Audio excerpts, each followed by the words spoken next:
Okay, 2 minutes past. I think the numbers are sort of steadied up a bit. So welcome everyone, and thank you everyone for giving up time on a Monday night, and particularly those from the department who have given up their time to, one, address this issue, but two, to talk to the industry broadly about what's been happening in Indonesia.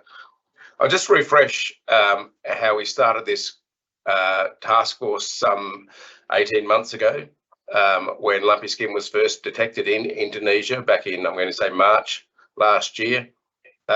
We extended that to having a industry task force on lumpy skin disease, which was a great cross collaboration between the department, RMAC representing the red meat sector, NFF representing the broader region, as well as bringing in dairy. When foot and mouth disease was then detected, we broadened that out to include foot and mouth disease as part of that task force. And then at that stage, we also brought in Pork Australia and AWI. It's been a really good example of the whole industry coming together for a common cause. A lot of the work was done, and people have wondered what's happened to it since then. A lot of the work is just sitting in the background now, for times like this, where we're able to get together on very short notice. Everyone knows what their role is, and everyone understands who the players are in this game. So whilst we don't have lumpy skin disease in Australia, and certainly not FMD in Australia, it is close to our shores, and we are very much aware of the implications if we do happen to get it. So I'm not going to go through all the technical details about what's happened over the last few days, but I'll leave that to people like Mark Shipp and Matt and Andrew, who are far more averse across those issues. Right now, I'm just going to hand over to the Minister, Murray Watt, who has been across this issue from the first time it's raised its head, and I'd like to thank the Minister for putting his time and effort into this issue and addressing it so quickly. So I'll hand over to you, to the Minister, Murray Watt. No worries. Thanks, John, and thanks to RMAC and the NFF for arranging this discussion, as you say, at very short notice. I think it is really important that we all take the opportunity to share information with people about something that I know is of real concern. As you mentioned, John, ever since FMD and LSD got to Indonesia, government and industry has been working very closely together to manage those risks for Australia. And I guess from my perspective, having become the Minister just before it got to Bali, that's certainly, we've been working very closely with industry ever since. And the good news about that is that that collaborative approach has meant that we've been able to keep Australia both FMD and LSD free. So thanks to everyone in industry for your assistance in that regard. I'll get some of our officials like Matt Cabal and Dr. Mark Shipp, the Chief Vet, to run you through some of the detail about what we know, what's happening and what the plan is from here. But I did think it was just important from the government's perspective to convey to people that we are treating this very seriously, just as we did when FMD got to Bali in the first place. And ever since Friday, when we were first notified by Indonesia of their decision to suspend exports from 4 yards in Northern Australia, our officials have been working around the clock to manage this and to deal with it as best we can. As I say, I think one of the most important messages I can give to people on this call is that Australia is LSD free. And again, Mark Shipp can take you through a bit more about how we are confident of that. But of course, Indonesia has made a decision that because there are 13 cattle that have been exported from Australia to Indonesia that have now detected positive, they have asked for further reassurance via testing that we don't have LSD in the 4 yards from which those cattle came.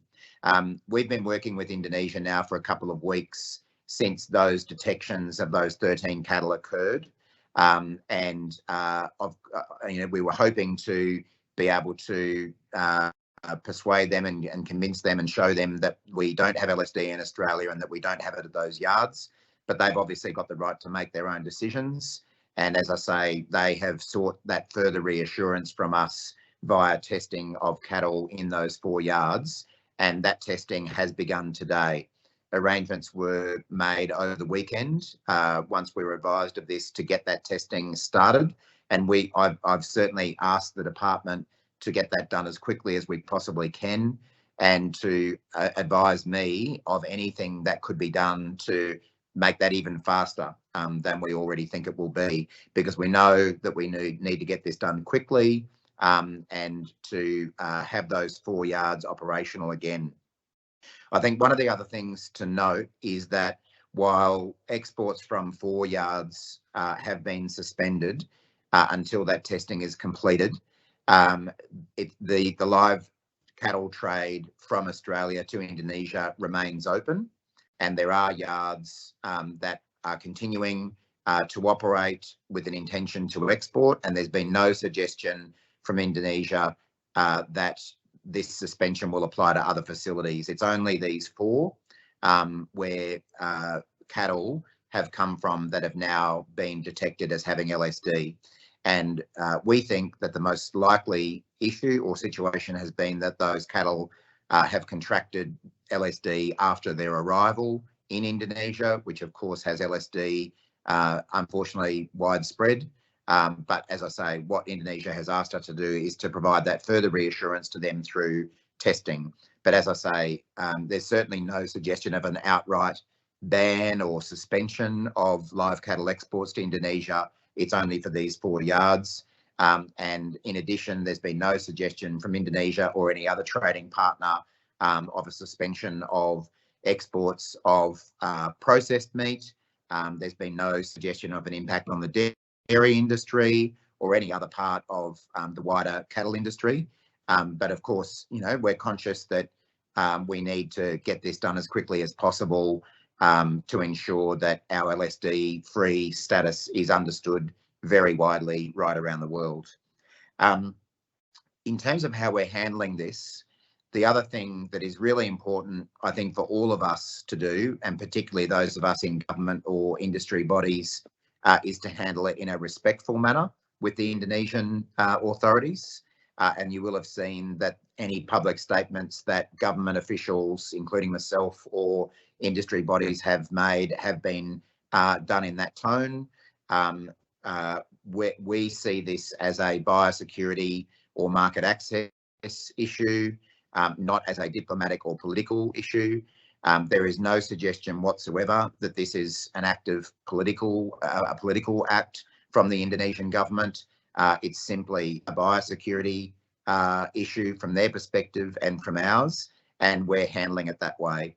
And so the primary work on this now to resolve this is being done by our biosecurity and other officials in partnership with their counterparts in Indonesia. Having said that, I did meet with the Australian ambassador to Indonesia over the weekend to talk through how we should best engage the Indonesian government on that.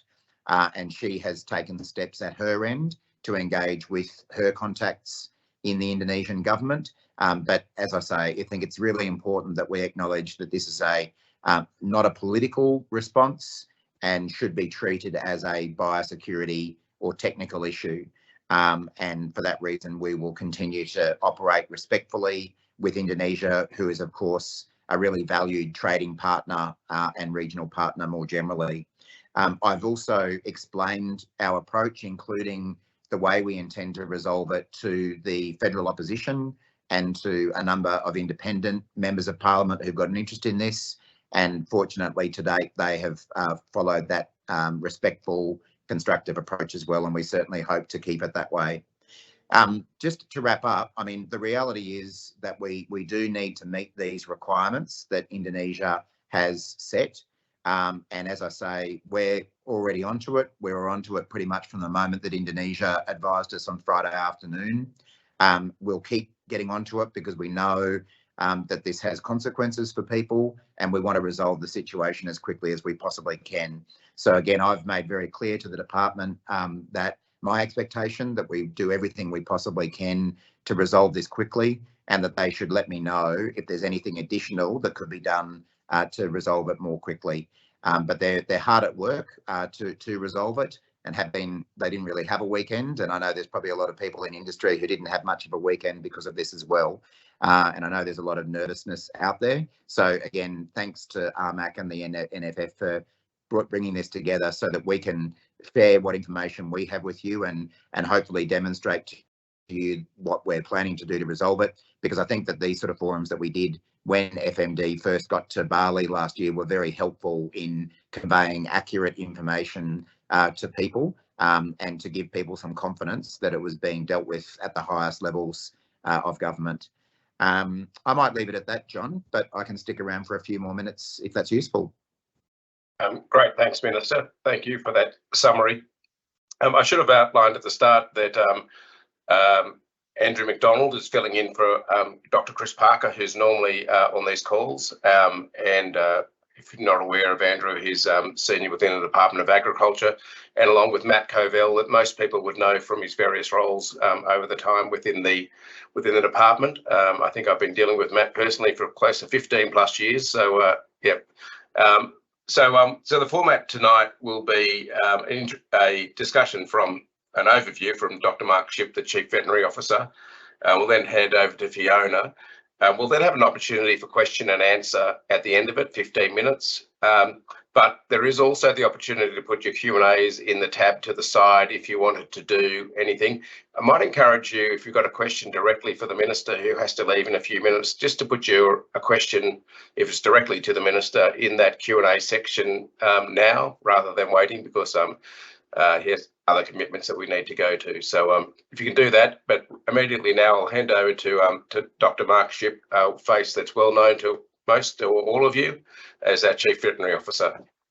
Thanks, Mark. Thanks very much, John, and thank you, Minister. As you've heard, about a dozen cattle, 13 the number that we've been given, tested positive to lumpy skin disease. These cattle were across a number of shipments, and we were advised on Friday that as a consequence of these detections, 4 export yards would be suspended until we had conducted an investigation. Those 4 yards are in the 3 northern jurisdictions of West Australia, Northern Territory and Queensland, and all of the cattle came from those 3 jurisdictions. Australia remains free of lumpy skin disease and trade continues. We're confident that we're free of lumpy skin disease given the surveillance that we've undertaken, the veterinary supervision of live exports to Indonesia and a range of other markets, and the awareness that we've been running in Northern Australia with producers and veterinarians since lumpy skin disease entered Indonesia. A number of producers and exporters have been given sampling kits, and we've seen increasing samples submitted to rule out lumpy skin disease. In order to verify that we're free of lumpy skin disease and provide that assurance to Indonesia, we'll be testing about 65 cattle out of each of those areas. Those samples will go to the regional laboratories in those jurisdictions and to the National Reference Laboratory in Geelong, the Australian Centre for Disease Preparedness, operated by CSIRO. We have 3 vessels on the water at the moment that have cattle from those yards, and we expect that those cattle will receive a lot of attention on arrival in Indonesia and will respond to any further detections. What is important, I think, for producers is to ensure that cattle presented for export are free of any clinical signs, because the cattle that have got lumps and bumps, that have got ringworm and the like, are the animals that are being selected for sampling. But we hope that we'll have results in short order, and that we'll be able to provide that back to the Indonesians and provide them with the assurance that they need that Australia remains free of lumpy skin disease, and that these cattle were infected en route or on arrival or after their arrival in Indonesia. Thank you.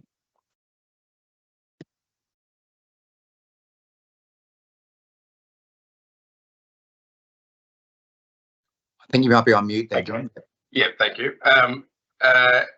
Okay, thanks, Mark. Any we've got a number of questions to the side, but I might just park those to the side. I don't think any of those are directly to the Minister, so I might just come back to those questions a bit later on, as I'm sure that's either going to be answered by Mark or Matt or Andrew at this stage. So at this stage, I might then just hand over to Fiona for a quick wrap up from the NFF side, and then we'll open up to Q&A, taking those questions from that side panel. Yeah, look, thanks very much, John. Thanks, Minister, and thanks to all from the department for coming along tonight. Certainly the role of the NFF here is to make sure that we can have some consistent information going out to farmers, going out to people in the regions, going out to people who have so many questions, and to support the red meat industry, because this, of course, is primarily at this stage a red meat industry issue, a cattle issue, although, of course, with broader ramifications for biosecurity and for regional communities and for agriculture more broadly. It's an issue, of course, of which there is enormous interest in our industry. So NFF's broader membership is very pleased to be sitting around the table with RMAC and the government, the department, in our task force, our lumpy skin task force. And we very much thank you, Minister, for your willingness to your open door approach. And we also thank the department for engaging with us.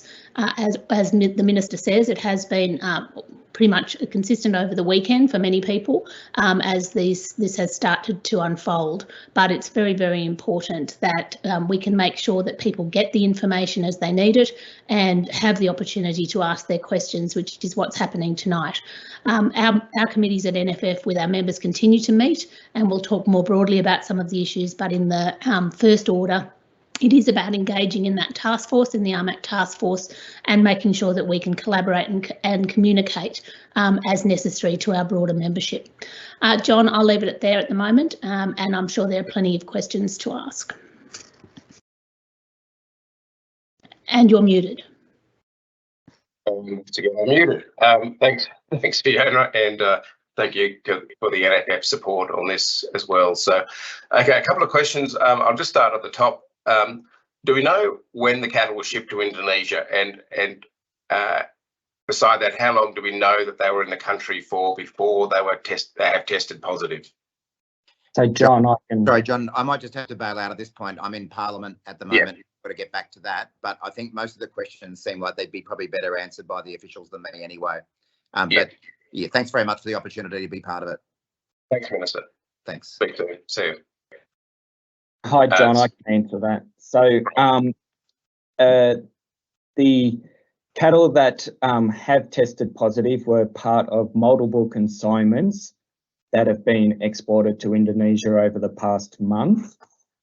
I think that, and you had a second part of that question, but how long will it have been in Indonesia for, which is pretty much the same question. Sorry, I just missed that last one. Yeah, pretty much the same question. The second part of that then is, do we know, is it public knowledge which yards are the quarantine yards, or is that information going to be revealed, or is that still commercially confidential?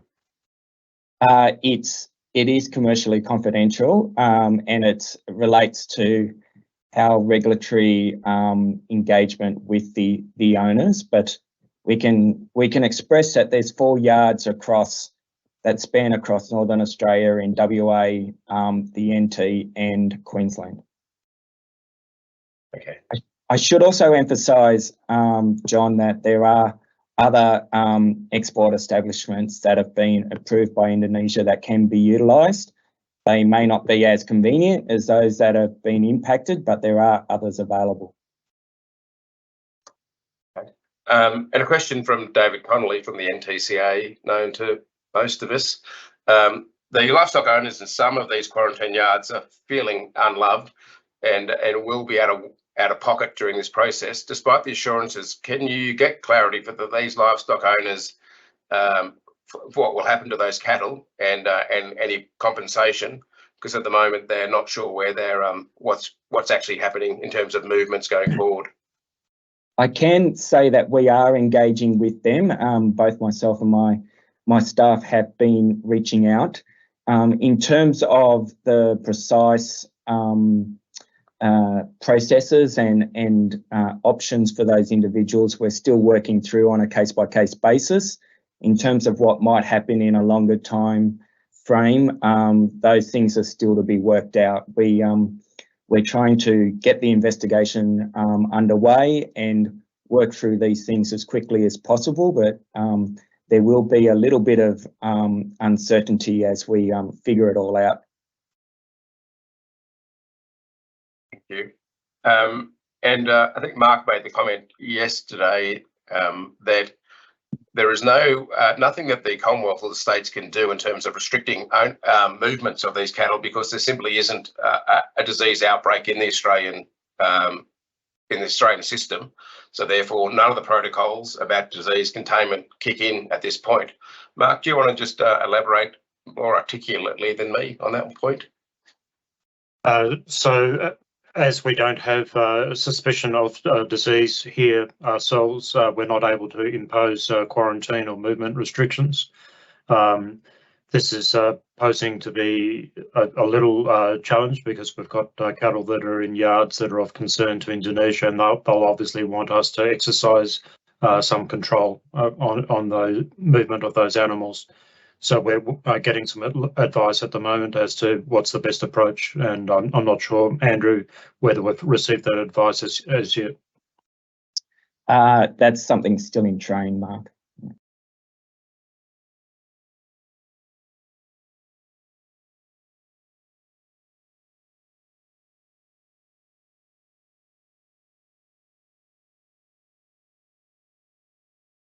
Sorry, I seem to have dropped out there a bit. Yeah, you're all right. Back again. Sorry, I missed that last little bit. So is vaccination prior to arrival in Indonesia, presumably not in Australia, because that would trigger all sorts of protocol breaches, but is vaccination on ship an option prior to landing in Indonesia? So as you said, John, we can't vaccinate in Australia because that would affect our own animal health status. It would be seen as confirmation to trading partners that we have lumpy skin disease, which is not the case. I understand that vaccinating cattle on the ship is not desirable, and is, in terms of occupational health and safety and access and the like. So vaccination on arrival is the preferred approach. That is reflected in some of the results that we've seen in Indonesia, is that these animals are vaccinated pretty much as soon as they arrive, and some of these tests have been conducted out after the animals have been vaccinated. So I think we need to ensure that these animals are vaccinated as early as possible after they arrive in Indonesia, so that they quickly gain immunity from this disease, and we're able to distinguish between vaccinated and infected animals. And John, I'd just add that the vessels don't have races or crushers or anything like that on them to handle cattle individually. So being able to vaccinate a whole consignment is highly problematic on water. Yeah, okay. A question from the Weekly Times, I assume it's Fiona. How long do you think it'll take before we get the backup tests back from Indonesia? And therefore, that will lead to how long we're expecting to be in quarantine for, or for those 4 yards to be in quarantine?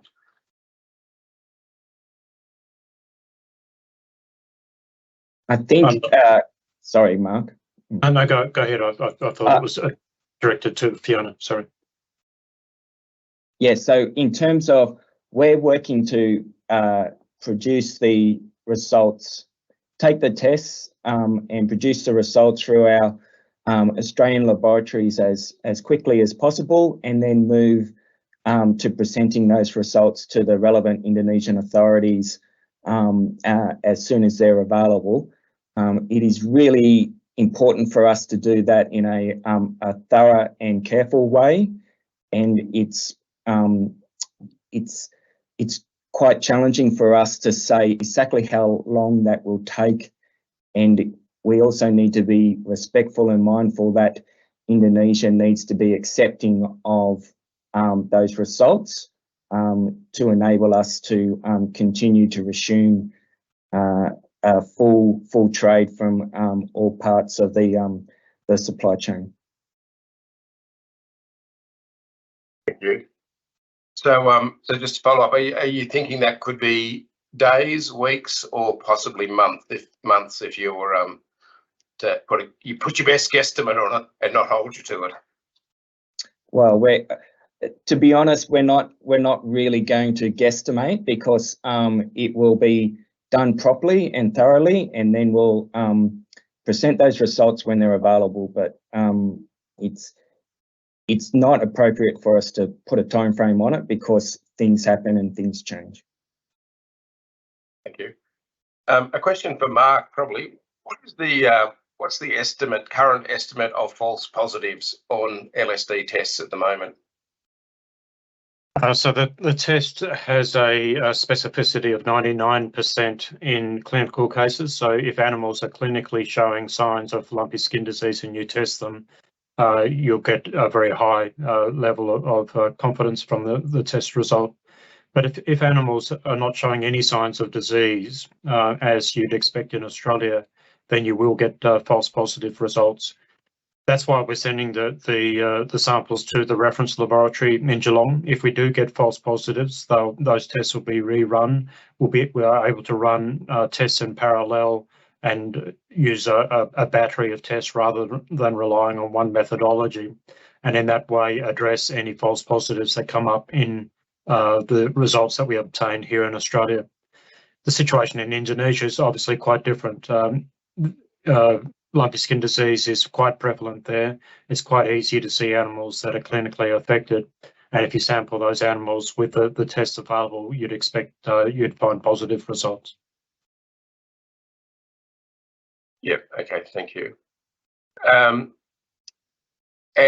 think you did answer this before, Mark, but there are currently cattle on the water, and we're not expecting, apart from increased inspection and surveillance once they arrive, we're still expecting those cattle to arrive without incident. Is that correct?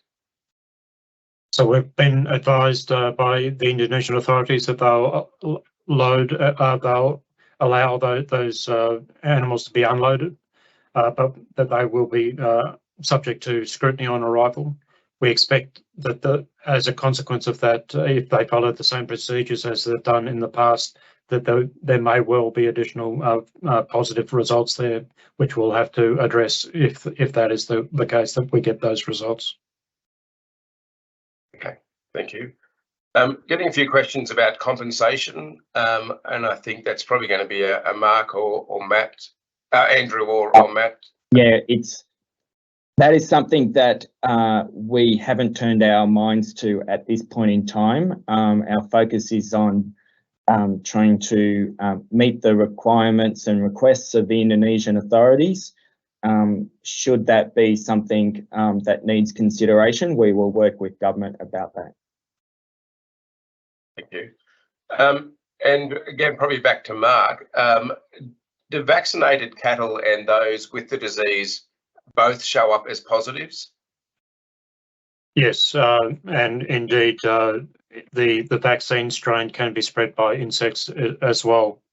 So it can be quite difficult to distinguish them clinically. Animals will react to the vaccine, but it's also possible that animals that have been vaccinated will test positive because it is a attenuated form of the virus that's present in the vaccine.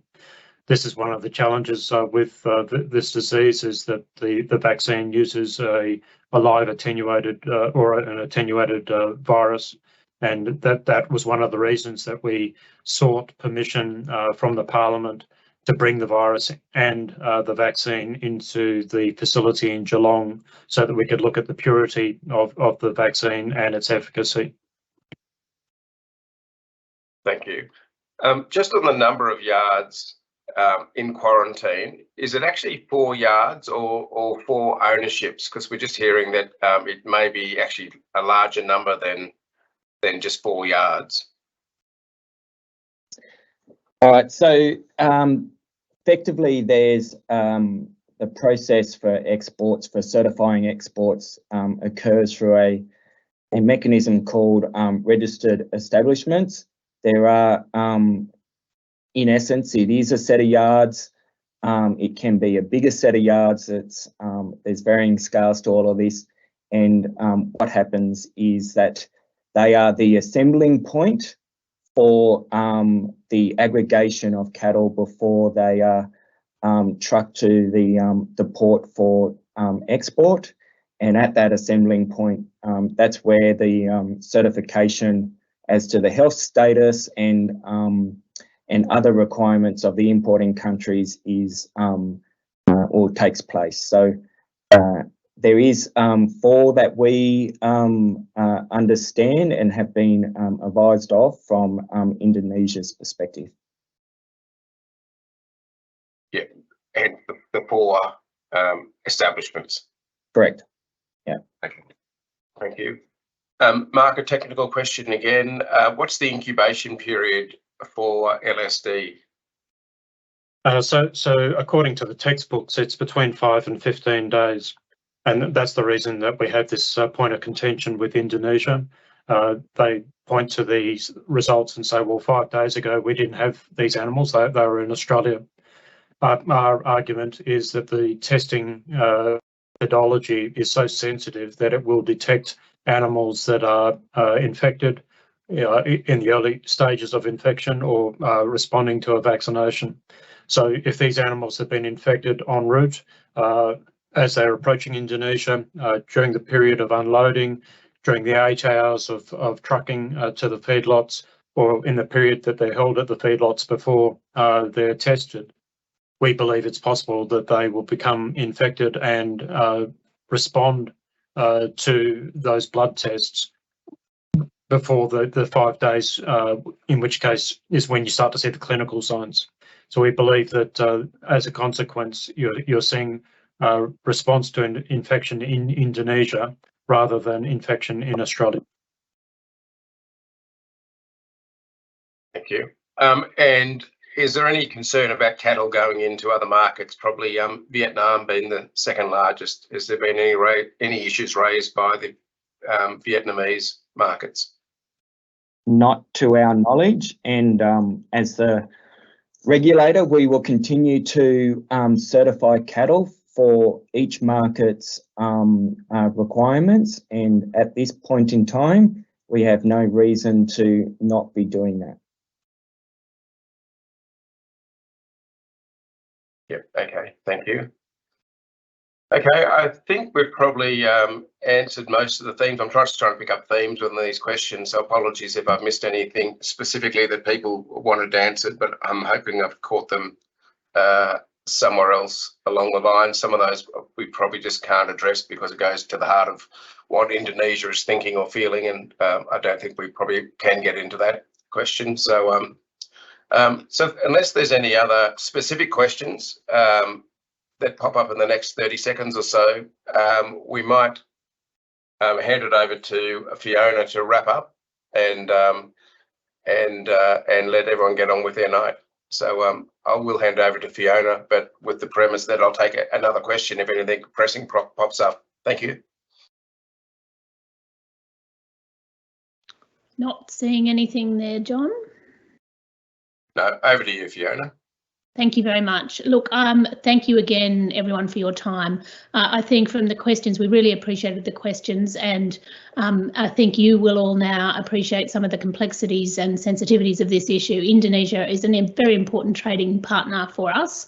And of course, we have farmers right across, large parts of Australia at the moment that, really are very, wondering what they're going to do. So it's really good to be able to answer the questions.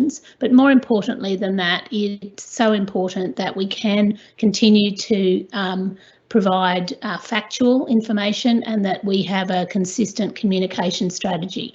And that's why at the moment NFF is working with the department, with RMAC and others, and referring most of the public commentary to the department. They are the ones who know the answers to the questions. They are the ones that have the information right to hand, and it is best that they actually answer the questions that so many, in the media, that the media are asking. However, it's certainly up to us to continue to provide opportunities for you to ask your questions. It's certainly up to us to put those questions forward and make sure that we are able to help get answers for you. And so please, you know, as we continue to put information out to our members, as we continue to work with RMAC, I also ask that you might respect that. We can all speculate about the things we don't know, but in actual fact, the best way forward and the way to resolve this, I think, is really to leave it to the department to make the public commentary. We will continue to meet with the task force, with the lumpy skin task force. We will continue to engage our members. RMAC will continue to engage their members, and we will both continue to engage with the government and the minister. So we will meet as often as we need to, and we are very happy, John, I think, to have these sorts of forums, if they are useful as things happen, to try and reach the most people and give people the most factual information that we possibly can. Unless there are any other questions, John, that you wanted to particularly pick up on? There's just one that's just come in. How confident are we that the sample size of our testing done in Australia is sufficient to pick up the disease if it was present in Australia? So the sample size that we've chosen will deliver a 95% confidence of detecting the disease if it was present at a prevalence of 5% in the herd.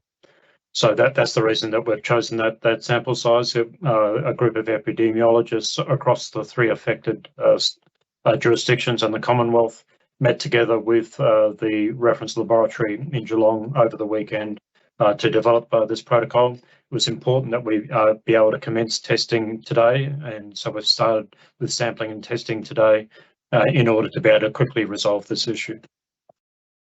Thank you. And just one other comment from Mike here, and just wondering about from AGBOR, sorry, about ongoing communications protocols. I could probably answer that. We'll continue to put messages out through RMAC and its members. NFF will continue through its members, and the Commonwealth will continue to give the factual updates as they come to hand. But if anyone wants to engage any more, then please feel free to reach out to any of us, and we'll give you the updates. I think these webinars are a really good way to get out to a large group and do that Q&A fairly efficiently. 350 people rocking up on about 12 hours notice, I think is pretty good. So, obviously if we had more time, we would allow more people to come in. But I think it's been a fantastic time today, and thank you everyone for your time. Thanks to Mark, Matt, Andrew and Fiona for their time, and for the Minister as well. So, and thanks everyone else for participating, and thank you to Charlie and Stacey for organising in the back of this. That actually makes it all happen. So thanks everyone, and we'll keep in touch. Thank you. Thank you. Thanks everybody.